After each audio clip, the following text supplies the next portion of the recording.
ہم بہت اچھی طرح سے واقف ہیں. کیسے ہیں ڈاکٹر صاحب؟ Thank you very much. Conflicts, انتشار، خلفشار، کشمکش، چپکلش، ناچاکی، اختلافات، جھگڑا، پھڈا، تو اس کے اوپر یہ سارے لفظ اس کے اوپر سارے لفظ اسی کے اوپر ہیں اور اس کو ہم کانفلکٹس میں لاتے ہیں ان ٹوٹیلٹی. اوکے، تو یہ ہوتے کیا ہیں؟ It's very important. Firstly, thank you very much for inviting me for the most burning issue of all over the world. Madam آپ جب انسانی تاریخ کو دیکھیں، جب سے یہ دنیا مارز وجود میں آئی ہے تو کانفلکٹ کسی نہ کسی شکل میں موجود رہے. آپ دیکھیں کہ حابیل اور قابیل کا واقعہ دیکھیں، تاریخ کا واقعہ ہے. آپ موجودہ دور پہ آ جائیں، سیولائزڈ اور ان سیولائزڈ، ترقی یافتہ اور ترقی پذیر ممالک کو دیکھیں. آپ کسی گھر کو دیکھیں، آپ کسی شادی شدہ جوڑے کو دیکھیں، آپ اسٹوڈنٹ اور ٹیچر کو دیکھیں، کہ کوئی بھی جگہ پبلک پارکس دیکھیں، آپ ٹریفک کا ہمارا بے ہنگم جو ہے اس کو دیکھیں، تو you will find no place جہاں پہ جھگڑے نہیں ہیں. اور یہ بہت ضروری ہے کہ ہم ان کو سمجھنے کی کوشش کریں کہ یہ ہیں کیا اور کیوں ہوتے ہیں اور ان کی ریزولوشن ہم نے کیسے کرنی ہے. اب آپ کا کویشچن یہ ہے ہیں کیا. It's very important to understand کہ یہ زیادہ جھگڑے جو ہیں یہ پرسیپشن بیسڈ ہوتے ہیں. صحیح. اب یہ سمجھنا ہاں یہ کوئی ہمارے اوپر کسی نے کوئی تعویذ نہیں کرائے ہوئے، یہ ایکچولی کانفلکٹ ہے، کانفلکٹس ہیں جو ہمارے اس وقت موجود اور رہیں گے اور ان کو منیمائز کرنا ہے.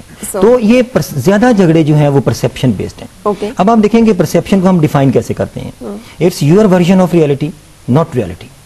مے be it's my version of reality, ہو سکتا ہے وہ حقیقت نہ ہو. دیکھیں میڈم، آپ ایک ہی امیج کو دو بندے دیکھتے ہیں، ایک ہی ایکسیڈنٹ کو دو لوگ دیکھتے ہیں، ایک ہی پکچر کو دو لوگ دیکھتے ہیں اور وہ اپنے اپنے حساب سے انٹرپریٹ کرتے ہیں. اور اسی انٹرپریٹیشن کی وجہ سے کہیں پوائنٹ آف ڈس ایگریمنٹ آتا ہے. صحیح. اور بات کرتے ہیں، وانٹس کی بات کرتے ہیں، گولز کی بات کرتے ہیں. یہ ساری کی ساری چیزیں مل کے ہمیں لفظ انٹرسٹ کی طرف لے کے جاتے ہیں. اسی لیے ہم سم ٹائمز ایک لفظ یوز کرتے ہیں، conflict of interests, and that is every where. آپ کسی دفتر میں دیکھ لیں، conflict of interest is there. کسی آرگنائزیشن میں دیکھ لیں، چینلز میں دیکھ لیں، اسٹوڈنٹس میں دیکھ لیں، اسٹوڈنٹس کا گریڈ کا problem who, conflict of interest is there. So conflicts every where, اور یہ بہت ضروری ہیں بیکاز اگر سب لوگ ایک ہی طرح سے سوچ رہے ہوں، اس کا مطلب اس کے ہمیں فائدے گنوا دیے کہ ابھی مزید بھی کوئی فائدے باقی ہیں؟ یہ تو میں نے بھی کوشش کی ہے یہ بتانے کی کہ کانفلکٹس ہے کیا، چپکلش ہے کیا، جھگڑے کیا ہیں، کیا اس سے فائدہ حاصل ہوتا ہے. یس، where there is a conflict, اگر اس کانفلکٹ کو پازیٹیولی یوز کیا جائے، پازیٹیولی ایکسپلوئٹ کیا جائے، تو نمبر آف بینیفٹس ہم لے سکتے ہیں.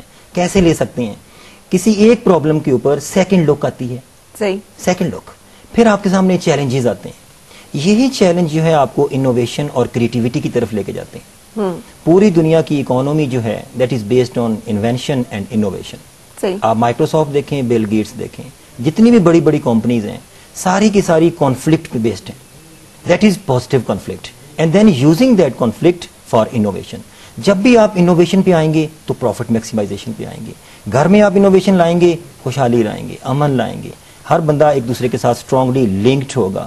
پھر ایک اور بڑی دلچسپ بات آپ سے میں شیئر کرنا چاہ رہا ہوں، جہاں کانفلکٹس ہوتے ہیں وہاں آپ کو پتا چلتا ہے کہ everything is not going on well. Symptoms ہمیشہ پازیٹیو ہوتے ہیں. ٹھیک ہے. سپوز